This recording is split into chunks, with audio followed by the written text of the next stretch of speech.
आदिवासी परंपरा, संस्कृति और सभ्यता के बारे में चाहे कितना भी जानने की कोशिश की जाए, कम ही लगता है।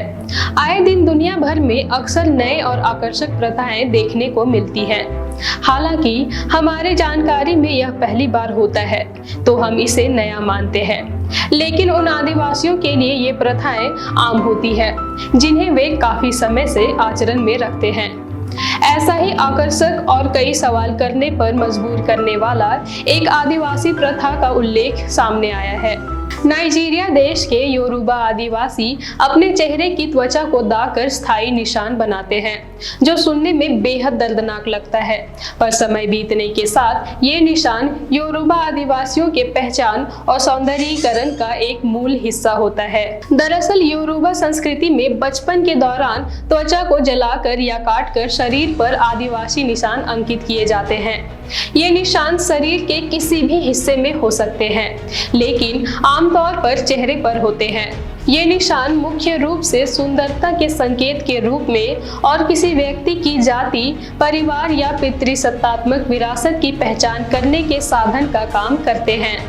यह एक समूह को दूसरे से अलग करने का काम भी करता है। अब सवाल आती है कि आखिर इस प्रथा की शुरुआत कब, कैसे और क्यों हुई।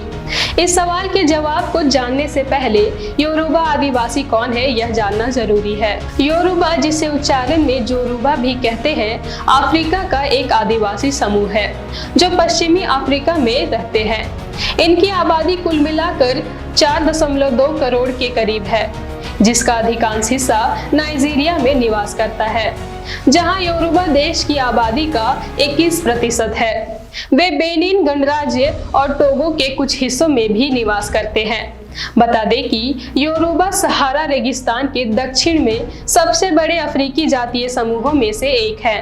यह केवल एक समूह नहीं है, बल्कि एक आम भाषा, इतिहास और संस्कृति से बंधे विविध लोगों का एक संग्रह है। योरूबा के 2 प्रमुख समूह हैं।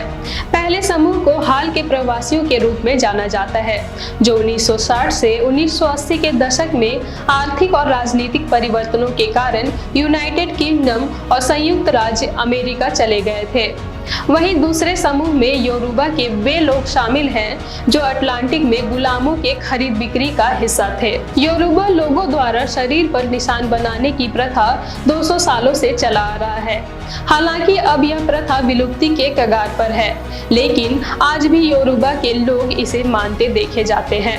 1885 से 1950 तक योरूबा के लोगों का बड़े पैमाने पर गुलामी के लिए व्यापार किया जाता था और योरूबा क्षेत्र को स्लेव कोस्ट यानी गुलाम तट के रूप में जाना जाता था। इस दौरान योरूबा के बड़े संख्या को अमेरिका ले जाया गया। कैरेबियन और दक्षिण अमेरिका के कई हिस्सों में योरूबा धर्म को ईसाई धर्म के साथ जोड़ दिया गया है।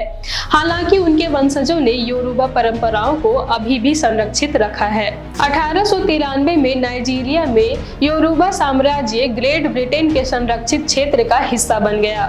1960 तक नाइजीरिया एक ब्रिटिश उपनिवेश था और योरूबा ब्रिटिश विषय थे। ऐसा माना जाता है कि औपनिवेशिक युग के दौरान ही नाइजीरिया में आदिवासी निशान अस्तित्व में आए थे। कहा जाता है कि जब लोगों को पकड़कर गुलामी में ले जाया जा रहा था, तब समाज के सदस्यों ने पहचान या मान्यता के लिए अपने परिवार के सदस्यों को अंक देना शुरू कर दिया।